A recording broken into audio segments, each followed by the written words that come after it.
বিসমিল্লাহির রহমানির রহিম। আসসালামু আলাইকুম। আমি খন্দকার আঞ্জুমান আরা, মহাখালী মডেল হাই স্কুল সহকারী প্রধান শিক্ষিকা। মহাখালী মডেল হাই স্কুল থেকে মহাখালী মডেলের শিক্ষার্থীবৃন্দকে সবাইকে শুভেচ্ছা জানাচ্ছি। আশা করি সবাই ভালো আছো, আমিও ভালো আছি। তোমরা যে যেখানে আছো সবাই বই নিয়ে বসে যাও।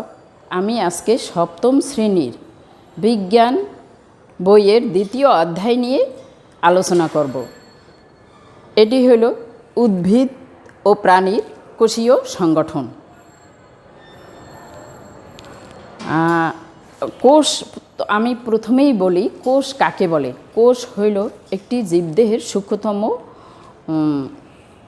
সূক্ষ্মতম একক, যার একটি গঠন ও কার্যাবলী রয়েছে। প্রাকৃতিক পরিবেশে ক্ষুদ্রাতি ক্ষুদ্র জীবদেহ থেকে শুরু করে অতি বৃহদাকার ও উচ্চশ্রেণীর উদ্ভিদ ও প্রাণীদেহের গাঠনিক এবং কার্যপ্রণালীতে প্রচুর মিল অমিল রয়েছে। সকল জীবদেহের মধ্যে সাধারণ মিল বা সাদৃশ্যটি হলো যে জীবদেহ মাত্রই একটা কোষ দ্বারা গঠিত। বিগত কয়েকশো বছর ধরে বিজ্ঞানীগণ নিরলস প্রচেষ্টায় কোষের গঠন, আকৃতি, প্রকৃতি ও অন্যান্য বিষয় প্রচুর গবেষণামূলক কাজ করেছেন।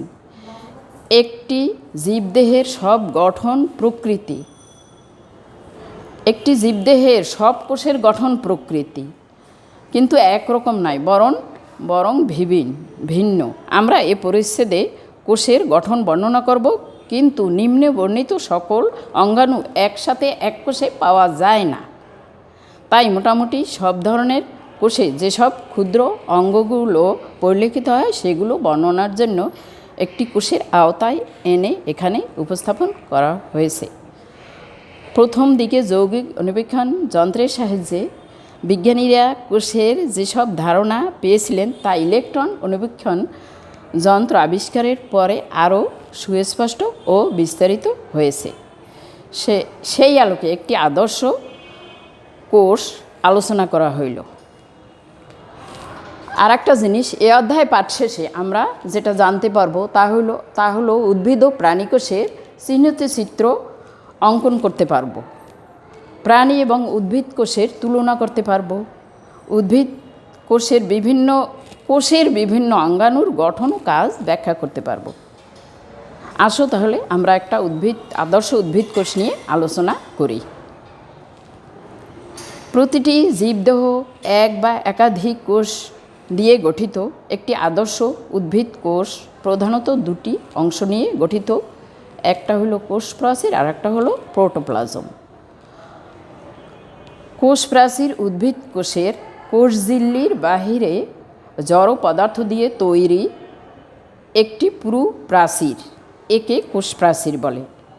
এটি সেলুলোজ দ্বারা গঠিত।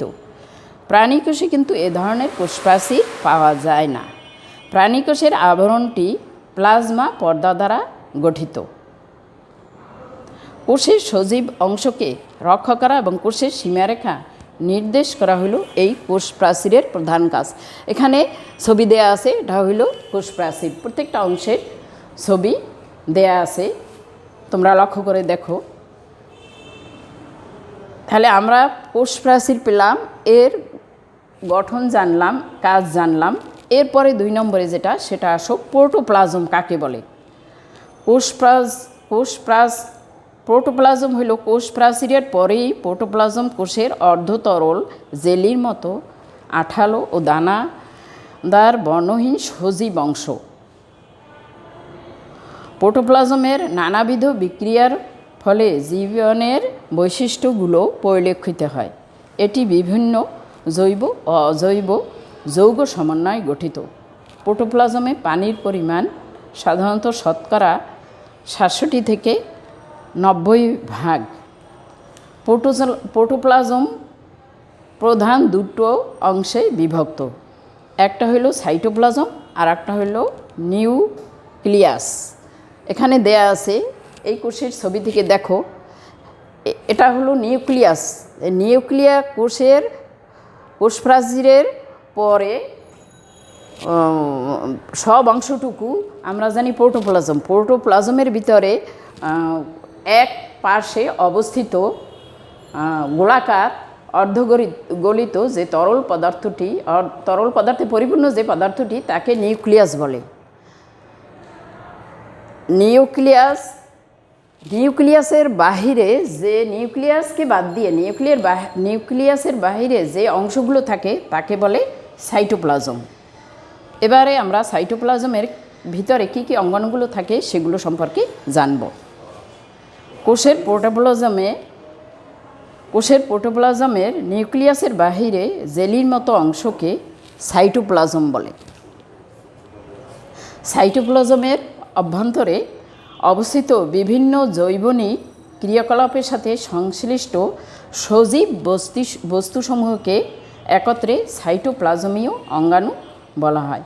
একটি আদর্শ কোষ সাধারণত নিম্নলিখিত অংশগুলো নিয়ে গঠিত।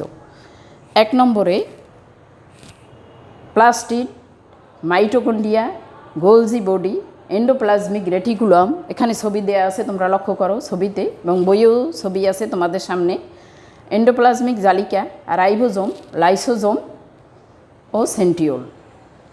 এই অঙ্গাণু সম্পর্কে আমরা এবারে আলোচনা করব, এদের গঠন এবং কাজ সম্পর্কে। 1 নম্বরে কোষের ভিতরে কোষ প্রাচীর বাদ দিয়ে কোষের প্রোটোপ্লাজমের ভিতরে বড় একটা গহ্বর দেখা যাচ্ছে, এটাকে বলে কোষ গহ্বর। কোষের সজীব অঙ্গাণু এবং নির্জীব বস্তুসমূহ সাইটোপ্লাজমের ধাত্রে থাকে। উদ্ভিদ কোষের নির্জীব বস্তু সমূহের মধ্যে বিভিন্ন রকমের নির্জীব বস্তু, যেটা কোনো জীবন নেই, অজৈব বস্তু, যেটাকে আমরা অজৈব বস্তুও বলতে পারি, বিভিন্ন রকমের সঞ্চিত পদার্থ, বজ্র পদার্থ ও খরিত পদার্থ থাকে। কোষের সাইটোপ্লাজম সেটা তরল পদার্থ অথবা কোষ রসে পরিপূর্ণ থাকে। কোষ ছোট বড় গহ্বর। কোষের ভিতরে তরল পদার্থপূর্ণ অনেক ছোট বড় গহ্বর থাকে। তবে উদ্ভিদ কোষের যে কোষ গহ্বরটি, সেটি থাকে উদ্ভিদ কোষের মাঝখানে এবং আকারে বেশ বড়। কিন্তু প্রাণী কোষে এই গহ্বরটি কোষের মাঝখানে থাকে না, ছোট ছোট আকারে থাকে এবং বিক্ষিপ্তভাবে বিভিন্নভাবে ছড়িয়ে থাকে। প্রাণী কোষে সাধারণত কোষ গহ্বর থাকে না, তবে কোনো কোনো যদি থাকে বিক্ষিপ্তভাবে 2-1টা ছড়ানো ছিটানো থাকে। উদ্ভিদ কোষে কোষ গহ্বর বেশি থাকে এবং আকারে বড় হয়, সেটা তোমরা ছবিতেই দেখতে পাচ্ছ। নানা প্রকার জৈব অ্যাসিড, লবণ, শর্করা, আমিষ ইত্যাদি কোষ গহ্বরে দ্রবীভূত অবস্থায় থেকে কোষরস প্রস্তুত করে। অন্যান্য অঙ্গাণুগুলোর পরিচয় আমরা জানব। প্রথমেই বলছি যেটা প্লাস্টিড সজীব উদ্ভিদ কোষের সাইটোপ্লাজমে বর্ণহীন অথবা বর্ণযুক্ত গোলাকার বা ডিম্বাকার অঙ্গাণুগুলোকে প্লাস্টিড বলে। সাধারণত প্রাণী কোষে প্লাস্টিড থাকে না। এ অঙ্গাণুটি উদ্ভিদ কোষের কিন্তু একটা অনন্য বৈশিষ্ট্য। প্লাস্টিড উদ্ভিদের খাদ্য সংশ্লেষণ, বর্ণ গঠনে এবং খাদ্য সঞ্চয়ে মুখ্য ভূমিকা পালন করে। রঞ্জক পদার্থ, প্লাস্টিডকে রঞ্জক পদার্থও বলা হয়। রঞ্জক পদার্থের উপস্থিতি ও অনুপস্থিতির উপর নির্ভর করে প্লাস্টিডকে প্রধানত 2 ভাগে ভাগ করা হয়েছে।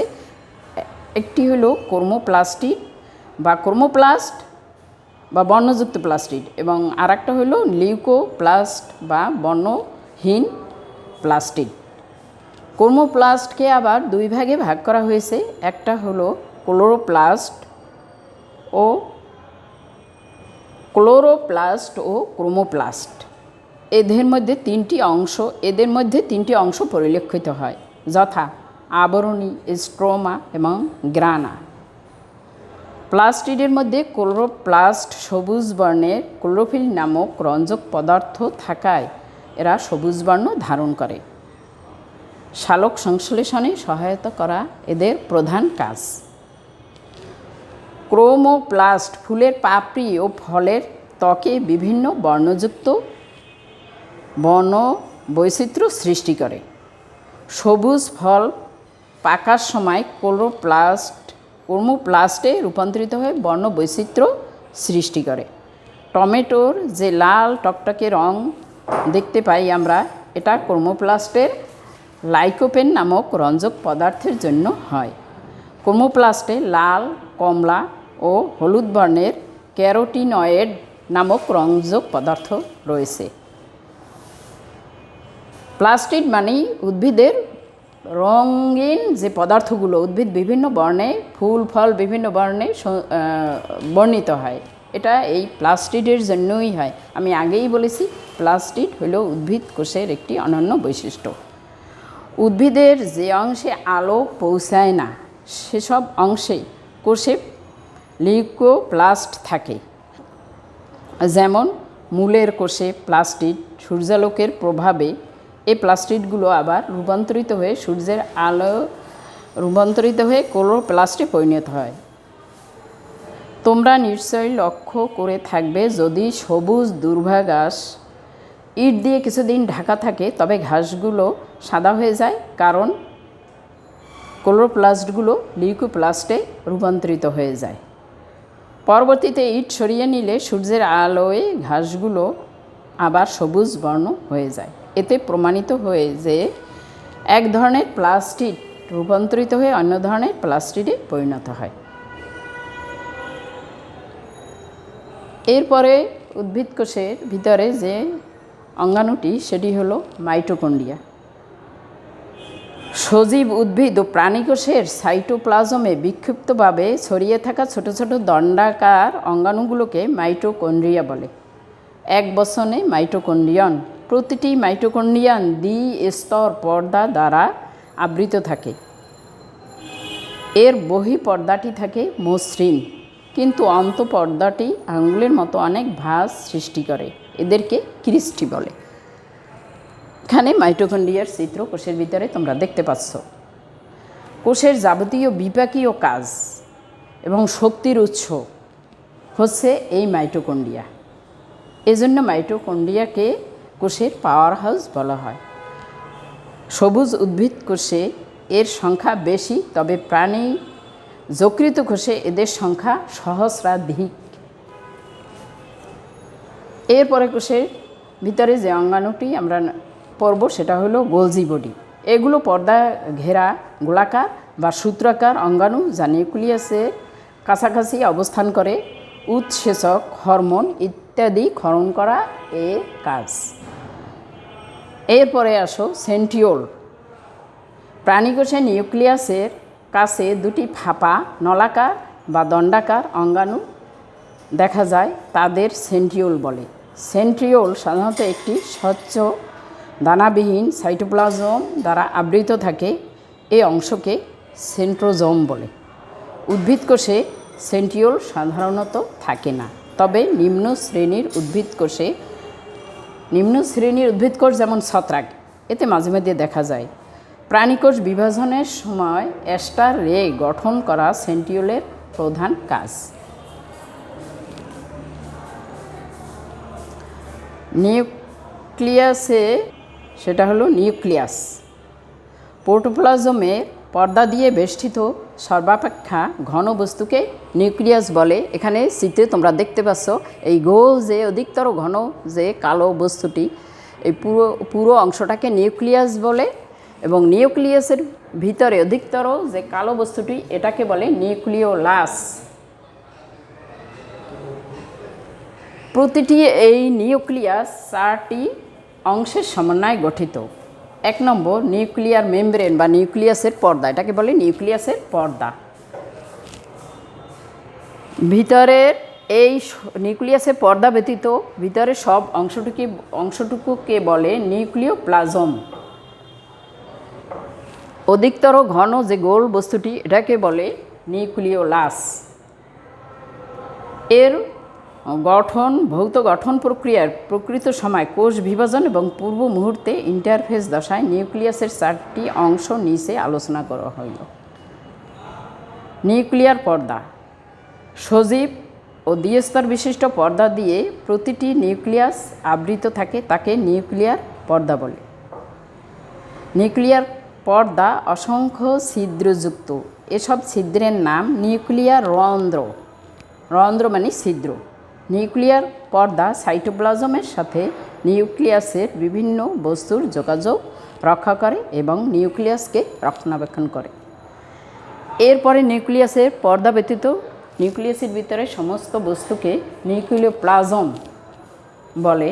সেই নিউক্লিওপ্লাজমের বর্ণনা: নিউক্লিয়াসের অভ্যন্তরস্থ নিউক্লিয়ার মেমব্রেন দিয়ে আবৃত স্বচ্ছ দানাদার ও জেলির মতো অর্ধতরল পদার্থটির নাম নিউক্লিওপ্লাজম বা ক্যারিওলিম্ফ। এটি নিউক্লিওলাস ও ক্রোমোজোমের ধারক হিসাবে কাজ করে এবং নিউক্লিয়াসের সমস্ত জৈবনিক কার্যাবলী নিয়ন্ত্রণ করে। নিউক্লিওলাস, এই যে চিত্রে দেয়া আছে, এটা হলো নিউক্লিওলাস। নিউক্লিওলাস নিউক্লিয়াসের অভ্যন্তরে অবস্থিত ক্ষুদ্র গোলাকার উজ্জ্বল ও অপেক্ষাকৃত ঘন বস্তু। আগেও আমি বলছি এটাকে নিউক্লিওলাস বলে। সাধারণত প্রতিটি নিউক্লিয়াসে একটি নিউক্লিওলাস থাকে।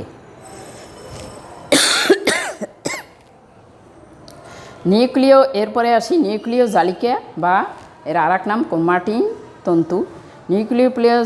নিউক্লিওপ্লাজমে ভাসমান অবস্থায় পেঁচানো যে সুতার মতো গঠনটি, একে ক্রোমাটিন জালিকা বা নিউক্লিয় জালিকা বলে।